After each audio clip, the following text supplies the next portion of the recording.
sida nabigeena ka sugan salawaatu rabbi wa salaamu alayhi wuxuu yiri soon la soomo ramadaan kadib ramadaan waa soonkii waajibka ahaa ee laazimka ahaa ramadaan marka laga tago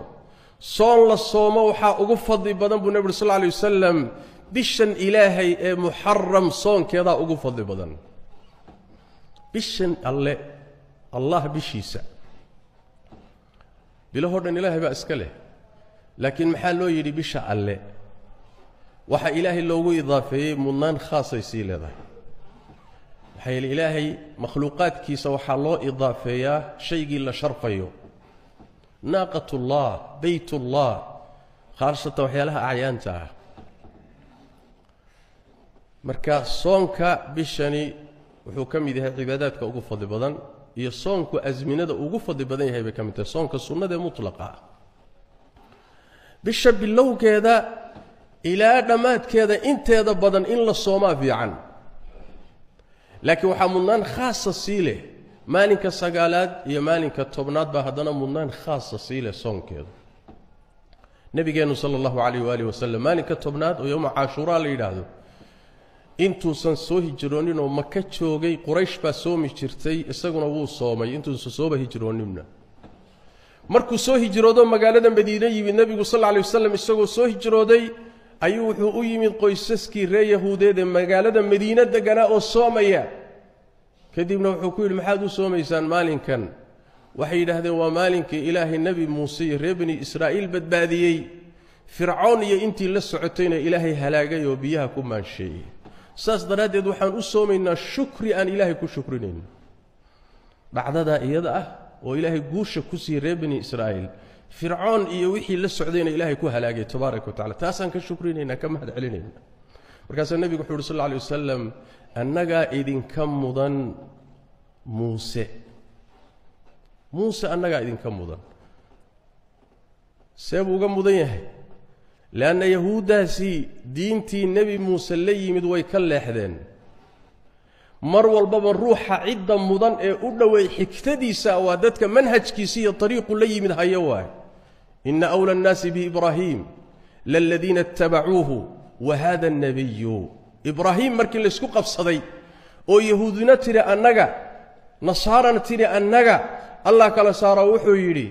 عدة إبراهيم أقمضا أقدوا عدة طريقي سمرتيواه هي النبي جن هي أمدي سرع ذي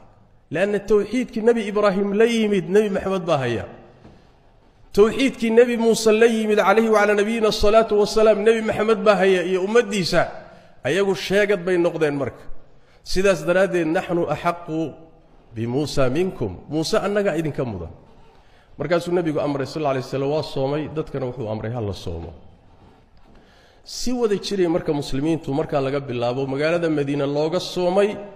maalinka tobnaad ee bisha Muharram yawm Ashura xilliga iyada Ramadaan soonkeeda lama jidaynin nabigu sallallahu alayhi wasallam hatta tulooyinkii magaalooyinka dad buu u kala diray wuxuu yiri intii waagu bariyay cidii wax cuntay maalinka inta ka dhiman ha af haysato iyana wax cunin intii waagu bariyay ciidan waxba cuninna soonkiisa ha dhameystirto maanta waa Ashura hatta caruurta yararka bay soomin jireen maalin aad loo qadariyo aha soonkiisa markii Ramadaan Ilaahay waajibiyay oo ummadan ku waajibiyay ayuu nabigu wuxuu yiri cidii doontana ha soonto Ashura cidii doontana aysan soomin waajibnimadii waa laga khafiifiyay sunno noqday markaas cidii doontay soon cidii doontayna iska daa nabiga marka sallallahu alayhi wasallam waa soomay waana ku dadaalay ummaduna waa ku dadaali jirtay aakhirkii nolosha nabigeena sallallahu alayhi wa alihi wasallam sanadkii u dambeeyay geeriyoon doono salawaatu rabbi wa salaamu alayhi ayaa rasuulka saxaabadu waxay ku yiraahdeen markuu amray maalinka in la soomo ayaa waxay rasuulka ilaahayow maalinkan yahuudiya nasaara weyneeyaa طبعا waxay ka wadaan annagana waxaana la amray inaan khilaafno labada ummadoodba maalinkan waa maalin iyagu weyneeyaan markaas nabigu wuxuu sallallahu alayhi wasallam hadaan sanadka soo socda gaadho waxaan soomi doonaa maalinka sagaalaad taasoo culimadu ay ku fasireen maalinka salaada sagaalaadna waa soomaya tobanaad oo Ashura ana waa ku darayaa si keliyeelidda maalinka ayagu ay keli yeelayaan aan u khilaafno maalin ka horeeyaan ku daraynaa laakiin nabigeennu sallallahu alayhi wa alihi wasallam intaan waqtigii la gaadhin baa tiisii soo gashay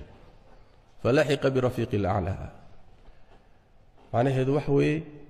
sida fiicani sagaalaadka in la soomo tobnaadkana lala soomo haddii maalinka sagaalaad soonkeedu ku dhaafo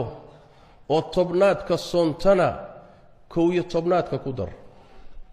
cabdillaahi ibni cabbaas bay ka sugan tahay inuu yidhi maalin ka horeeya sooma